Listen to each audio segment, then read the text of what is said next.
I never imagined that the walls that sheltered my childhood, the room where I grew up, dreamed, cried, and screamed, would be given away without my say. Yet, here I am, sitting on a cold metal bench at the county courthouse, staring at a stack of papers that feel heavier than any box I ever packed when I left that house behind. This story didn't begin the day I lost my room. It started years ago, long before the deed was signed, before the doors closed behind me for the last time. It began with my family, the people I trusted most, deciding that my past was theirs to rewrite. Growing up, our house was a patchwork of memories, laughter echoing in the kitchen, whispered secrets under the stairwell, and late-night talks that stretched past midnight. My room, the little corner painted in shades of blue, was my sanctuary. It held trophies from school, shelves packed with books, and a tiny desk cluttered with journals no one ever read. But life doesn't always keep the places you love. When the family patriarch passed away, everything changed. The house, which had been a constant, suddenly became the center of silent battles. My parents, distant and weary, left the decisions to my Uncle Harold and his wife. Harold's son, my cousin Eric, was given my room. A room I had called mine for more than 2 decades was handed over like a simple gift, with no questions, no discussions. At first, I told myself it was just a misunderstanding. Maybe my parents thought I didn't want it anymore, since I had moved to the city years ago for college. Maybe they thought I had a new life, and the old one was no longer relevant. But as the news spread, and as the reality sunk in, the sting turned bitter. It wasn't just a room. It was a symbol of everything they were willing to erase. My childhood, my memories, my place in the family. And what hurt even more was how easily they sided with Eric, whose visits to that house were rare and fleeting. Tried to talk to my family, to explain how much that room meant to me, but my words fell on deaf ears. "You've moved on," they said. "The house belongs to us now." So I moved on, all right. But with a plan, one they never saw coming, because if they thought they could erase me, they were wrong. And if they thought Eric could just take what was mine without consequence, they hadn't met his ex-wife yet.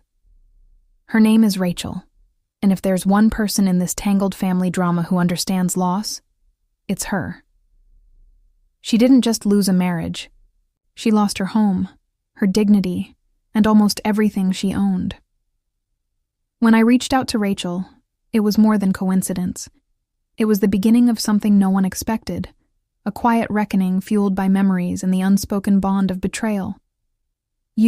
See, sometimes the best way to reclaim what's taken from you isn't by fighting the people who hurt you directly, but by showing them exactly what they lost when they turned their backs. So here I am. This is my story of family, loss, and the slow, deliberate path to getting back what was never really theirs to give away. Stay with me, because this is just the beginning. After the initial shock of losing my childhood room, I felt a storm of emotions raging inside. Anger, betrayal, sadness. But as the days passed, that storm transformed into something quieter, but far more dangerous. Determination. I knew my family saw the house as theirs, the legacy of our late grandfather. But they had forgotten one thing. I was still part of this family, and I wasn't going to let them rewrite my history without consequences, especially not by giving away what was mine to a cousin who barely set foot in that house. Eric was the golden boy, charming on the surface, lazy in practice. While he spent most of his time chasing fleeting pleasures in the city, my memories were etched deep into every corner of that home. The blue-painted walls, the squeaky floorboard near the window, the tiny closet I once converted into a secret hideout, all of it mattered. But instead of confronting Eric directly, I decided to target the weak link, his ex-wife, Rachel. It wasn't a spiteful move born from malice. It was strategy, because Rachel was the one person Eric hadn't fully erased.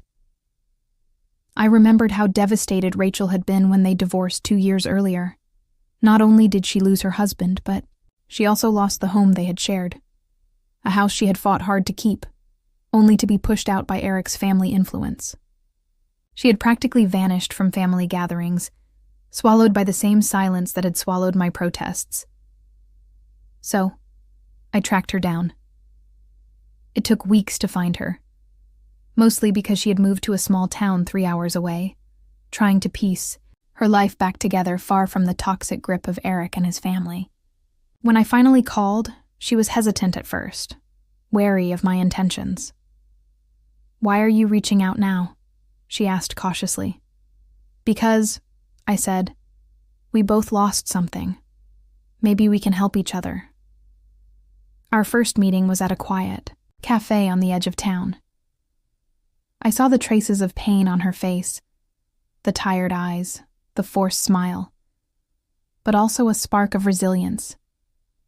She was the kind of woman who didn't give up easily, and maybe that's why Eric had to let her go. Over coffee, we exchanged stories, hers about the battles she'd fought to keep the house and the heartbreak when her family disowned her for standing up to Eric. Mine about the room I grew up in, and the sudden emptiness when it was given away without my consent. It was clear we shared a common enemy, Eric and the family that had enabled him.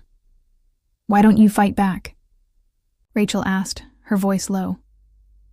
"I have a plan," I said. "But it's not about fighting Eric directly. It's about reclaiming what's rightfully mine, in a way they won't expect." Rachel leaned in, intrigued. "I'm going to give the house to you." She blinked, stunned. "What?" "I still own half of it, thanks to the way Grandpa set things up," I explained. "And I'm going to transfer my share to you. It's not just about the property. It's about sending a message." We spent hours discussing the details. Rachel was hesitant at first, worried about the legal complications, the family backlash. But deep down, I could see she was hungry for justice as much as I was. From that day forward, we worked in silence, plotting the slow dismantling of Eric's grip on the house. I contacted a lawyer I trusted, someone who specialized in family estates and knew the nuances of inheritance law. "Your cousin's new ownership isn't as secure as he thinks," the lawyer told me during our first meeting. "If you still hold your share, you have the power to transfer it. And once it's in someone else's hands, the dynamic changes completely." I smiled at the thought. Eric's smug confidence was about to crumble. But this wasn't just about revenge. It was about reclaiming a piece of my identity, a chapter of my life my family had tried to erase. And it was about giving Rachel a chance to rebuild what Eric had destroyed. Not just a house, but a home. Over the next few weeks, Rachel and I met regularly.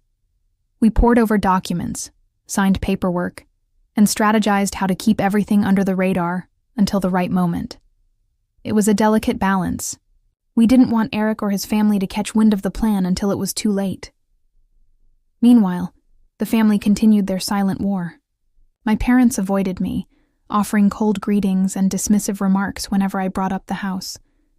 Harold acted as if nothing had happened, hosting gatherings where Eric would flaunt the new room he claimed as his own. It was painful to watch, but I kept my focus. Then, one evening, Rachel shared news that shook me. Eric was planning to sell the house. "He thinks he can erase all of us by selling it off piece by piece," she said, frustration thick in her voice. "He doesn't realize that the house isn't just bricks and mortar, it's our family's history." That was when it became clear how urgent our mission was. If Eric sold the house, Rachel and I would lose any chance of reclaiming it. We accelerated the transfer process. I signed over my share to Rachel, officially making her a co-owner. The documents were filed quietly, with no fanfare. And then we waited. Waiting was the hardest part. Every phone call from Eric's lawyer felt like a threat. Every family event where I wasn't invited was a reminder of the distance that had grown between us. But patience was our weapon. because when the day came that Eric tried to finalize the sale, the title company stopped him cold. Rachel was now the rightful owner of half the house. Suddenly, Eric's plan unraveled. He couldn't sell the property without her consent. He couldn't erase her claim, just like they couldn't erase mine. The news spread through the family like wildfire. Harold's smug smile faded, replaced by thinly veiled anger. My parents avoided my gaze, unable to defend the decision they had made. For the first time in years, I felt a sense of triumph. Not because I had hurt Eric, but because justice had been restored in a way that no one could ignore. Rachel and I didn't make a big deal out of it. We knew the real battle was just beginning.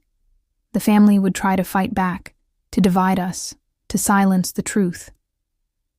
But for now, we had won the first round. The house was no longer just a building. It was a symbol of resilience, of standing up when everyone else turns away, and of the power two forgotten women could hold when they joined forces. And as I sat in the quiet of my new office one evening, looking at the signed documents on my desk, I realized this was more than just a story about a lost room. It was the beginning of a new chapter, one where I refused to be erased. The moment Rachel and I became co-owners of the house, everything changed, but not in the way I expected. The family's reaction was worse than I imagined. What started as cold shoulders and veiled insults soon morphed into something much darker. I received anonymous notes slipped under my door, threats whispered through mutual friends, and one night, someone keyed the side of my car, an unmistakable warning. But Rachel remained my rock. Even though she faced the same kind of hostility, she stood firm, fierce and unwavering. "They want us to be afraid," she told me, her eyes burning with determination. "But we're not. Together, we had become a force they couldn't ignore." It wasn't just about the house anymore. It was about proving that the past couldn't be rewritten by the loudest voice or the deepest pockets. It was about fighting for every memory, every piece of history that had been stolen from us. Our next move was to restore the house. Eric and his family had let it fall into disrepair, hoping to pressure Rachel and me into selling. But instead, we hired a local contractor, someone who shared our vision of bringing the house back to life, not as a trophy for greed, but as a home filled with stories. As the restoration began, something unexpected happened. Neighbors who had stayed silent during Eric's reign started reaching out, sharing their own memories, their own small pieces of the family puzzle. It became clear that this house meant more than just property to a few selfish people. It was a part of the community's heart.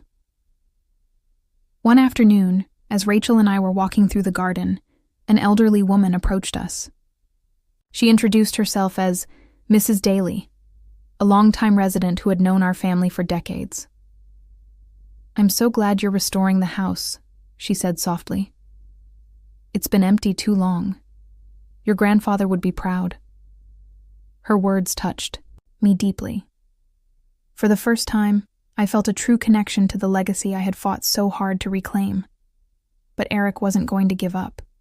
When he realized he couldn't sell the house, he launched a campaign to discredit me. He spread rumors about my character, questioned my motives, and tried to turn family members against me. It hurt. The betrayal cut deep, especially when some relatives sided with him. But I refused to stoop to his level. Instead, I focused on what mattered, rebuilding the house and my life. One evening, as I sat in the old living room surrounded by boxes of forgotten photos and letters, I found a journal belonging to my grandfather. Its pages were filled with his dreams, hopes for the family, and the legacy he wanted to leave behind. Reading his words was like hearing his voice again. He had wanted the house to be a place of love and unity, not division. Inspired, I reached out to the family with an invitation, a gathering at the house to celebrate its history and the memories we all shared.